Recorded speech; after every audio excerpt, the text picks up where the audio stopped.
नासिक के मालेगांव में एक 3 साल की लड़की के साथ अत्याचार हुआ और उसका बेरहमी से मर्डर कर दिया गया। मैं उस लड़की की फोटो यहाँ नहीं लगा रही हूँ क्योंकि लीगली भी अलाउड नहीं है और उसको क्यों फेमस करना। फेमस तो इस राक्षस को करना चाहिए जिसने ये क्राइम किया है। मालेगांव में सभी गांव वाले बोल रहे हैं कि इस आदमी को हमारे हाथ में सौंप दो, हम इसे चौराहे पर फांसी देंगे। और सही भी है, ये गुस्सा सबका सही है, लेकिन ये पॉसिबल नहीं है क्योंकि हमारे देश में कानून इस चीज की परमिशन नहीं देता है कि जो भी क्रिमिनल है, जो आरोपी है, उसको जनता के हाथ में दे दिया जाए। ये हो नहीं पाएगा। रिक्वेस्ट हो रही है, मांग हो रही है, लेकिन कुछ दिन बाद यही होगा कि कुछ नेता आएंगे और वो समझाएंगे कि ऐसा नहीं हो सकता, वादे करेंगे कि हम जस्टिस दिलाएंगे और वादे करेंगे कि फांसी की सजा हम करा के देंगे। और ठीक है, प्रोसेस भी चलेगा। लोअर कोर्ट में वहाँ के जो वकील और जो जज, जो भी लीगल सिस्टम वहाँ पे लोकल होगा, जो फर्स्ट स्टेप पर होगा, यानी पुलिस और जो ट्रायल कोर्ट में होगा, वहाँ पर दिखेगा कि यस, जल्दी जल्दी सब हो रहा है और ट्रायल कोर्ट से इसको फांसी भी मिल जाएगी। ऐसा मुझे लगता है क्योंकि हुआ है ऐसा कई बार। लेकिन संभावना ऐसी भी है कि आगे चलकर हाई कोर्ट से ये बरी हो जाए, आगे चलकर ये सुप्रीम कोर्ट से बरी हो जाए। जैसे कि अभी निठारी केस में जो सुरेंद्र कोहली था, उसने तो एक नहीं 19 मर्डर किए हैं इसी तरह के बेरहमी से। वो निठारी कांड करने वाले सुरेंद्र कोहली को हाई कोर्ट ने बरी कर दिया, सुप्रीम कोर्ट ने बरी कर दिया और आज वो जेल से बाहर आ चुका है। 19 मर्डर करने वाला वो राक्षस आज बाहर है। उस केस के बारे में डिटेल वीडियो हमने बनाई है कि कैसे उस केस में क्या हुआ, वो आप चैनल पर जाकर देख सकते हैं, मैं डिस्क्रिप्शन में भी डाल देती हूँ।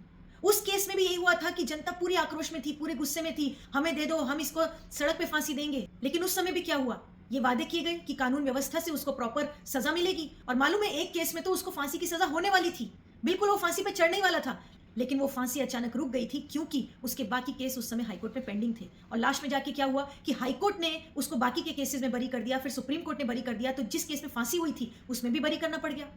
और कारण क्या दिया गया कि इन्वेस्टिगेशन में कमियां थी।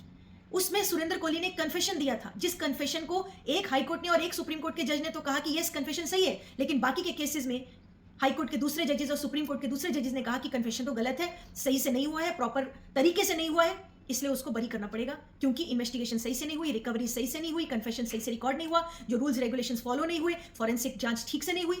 इन सब कारणों की वजह से उसको बरी कर दिया गया। इसीलिए निठारी केस, सुरेंद्र कोहली का केस ये सिखाता है कि मांग ये मत करो कि क्रिमिनल को हमारे हाथों में दे दो, हम उसको भरे चौराहे में फांसी देंगे, क्योंकि पॉसिबल ही नहीं है।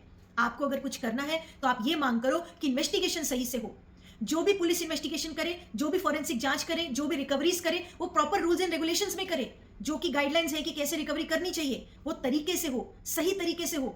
अगर कन्फेशन रिकॉर्ड होता है, क्योंकि इस मालेगांव के केस में भी न्यूज में मैं पढ़ रही हूँ कि उसमें जो लड़का अरेस्ट हुआ है, ये लड़के ने कन्फेशन किया है।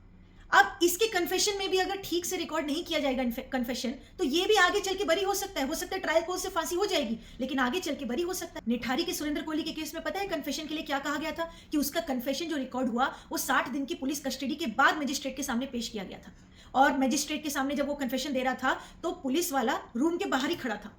इन बातों पर उसके कन्फेशन को खारिज कर दिया गया कि वो कन्फेशन जो है वो लीगली टेनेबल नहीं है। कहीं ना कहीं संशय के बादल आ रहे हैं कि पुलिस का उसमें दबाव हो सकता है कि 60 दिन की कस्टडी क्यों थी और 60 दिन की कस्टडी के बाद कन्फेशन क्यों किया गया और 60 दिन की कस्टडी में उसका मेडिकल क्यों नहीं किया गया, उसको लीगल एड क्यों नहीं दी गई। और हो सकता है कि मालेगांव के केस में भी जो गुस्सा है, गुस्सा जायज है, लेकिन उस गुस्से की वजह से हो सकता है वहां के भी लोकल वकील कहें कि हम तो कोई लॉयर इसके केस में बनेंगे नहीं। निठारी के केस में भी यही हुआ था। सुरेंद्र कोहली के केस में वहां पे नोएडा के जो वकील थे कि सबने कहा कि हम इसका केस नहीं लड़ेंगे।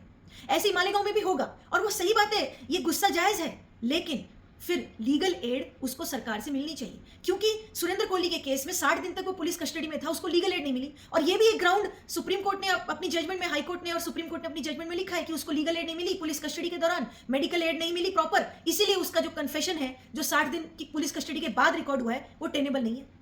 तो ये चीज, ये गलती कहीं मालेगांव केस में ना हो। और सिर्फ एक ये गलती नहीं, कई तरह की और गलती हो सकती है जो कि इन्वेस्टिगेशन में होती है। अक्सर पुलिस इन्वेस्टिगेशन करती है, जनता का आक्रोश देखकर पुलिस भी कहती है कि यस हम अच्छे से इन्वेस्टिगेशन कर रहे हैं, करेंगे, लेकिन ऐसे कई केसेस में कई सारे क्रिमिनल्स बरी हो जाते हैं इन्वेस्टिगेशन की कमियों की वजह से।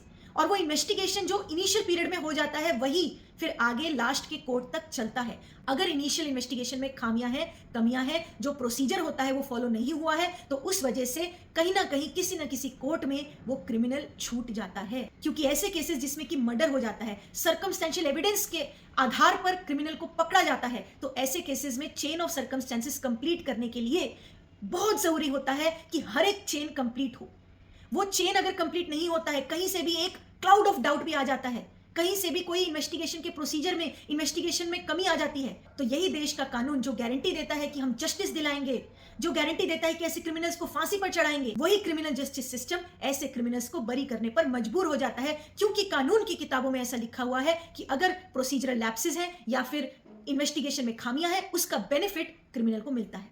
और आपको मालूम है, निठारी केस में कोर्ट ने यह तक नहीं फिर बताया कि अगर सुरेंद्र कोहली को बरी कर रहे हैं तो फिर निठारी के 19 जो मर्डर्स हुए उसका असली आरोपी कौन है, असली क्रिमिनल कौन है, ये किसी ने नहीं बताया। ना सरकार ने, ना हाईकोर्ट ने, ना सुप्रीम कोर्ट ने, ना इसकी जांच करने के लिए कोई बैठा है। तो जो भी मालेगांव केस में इन्वॉल्व हैं, जो भी जस्टिस की मांग कर रहे हैं, वो इस पर ध्यान दें। जो लोकल लोग हैं वहां पर, वो इस पर ध्यान दें कि पुलिस इन्वेस्टिगेशन सही से कर रही है या नहीं कर रही है, कैसे कर रही है, उस पर ध्यान दें। और अगर कहीं पर पुलिस इन्वेस्टिगेशन में कमी हो रही है तो कुछ लीगल रास्ते भी होते हैं जिससे कि इन्वेस्टिगेशन सही से मॉनिटर हो सकती है। वो लीगल रास्ते भी मैं यहाँ पर बता देती हूँ कि जो लोकल मजिस्ट्रेट है, यानी कि मालेगांव में मजिस्ट्रेट कोर्ट है, वहां पर एक एप्लीकेशन फाइल की जा सकती है विक्टिम की तरफ से कि इसमें पुलिस की इन्वेस्टिगेशन को मॉनिटर किया जाए। और अगर मजिस्ट्रेट कोर्ट मॉनिटर का ऑर्डर दे देती है कि इन्वेस्टिगेशन को मॉनिटर करे, तो ऐसे में पुलिस जो भी इन्वेस्टिगेशन कर रही है वो पुलिस को कोर्ट में, यानी मजिस्ट्रेट कोर्ट के सामने टाइम टू टाइम वो सबमिट करना पड़ता है कि उन्होंने अब तक क्या इन्वेस्टिगेशन की, कैसे की। इससे फायदा ये हो सकता है कि मजिस्ट्रेट के सामने जब रिकॉर्ड आएगा तो विक्टिम की फैमिली को पता चलेगा कि पुलिस सही से कर रही है कि नहीं कर रही है। और विक्टिम की फैमिली की तरफ से अगर कोई